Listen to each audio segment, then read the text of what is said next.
Hello বন্ধুরা, আমি আজকে মহিষবা থান পটলহাটে চলে এসেছি। আজকে 17ই এপ্রিল শুক্রবার। আপনাদের মহিষবা থান হাটটি আমি আজকে একটু ঘুরে দেখাবো। পটল আমদানি থেকে যদি কথা বলা যায়, আজ আমদানি ছিল, মোটামুটি ভালোই আমদানি ছিল এবং বাজার দর ছিল আজকে একটু খারাপ।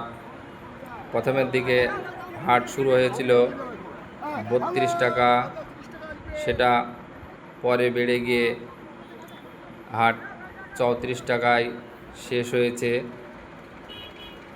এই পটলগুলো প্যাকিং হয়ে বিভিন্ন মার্কেটে চলে যাবে। আপনারা প্রতিদিনের এই ভিডিও পেতে চ্যানেলটিকে আপনারা সাবস্ক্রাইব এবং লাইক করবেন এবং আপনারা আমার পাশে থাকবেন। আপনারা সুস্থ থাকুন, ভালো থাকুন। পরবর্তী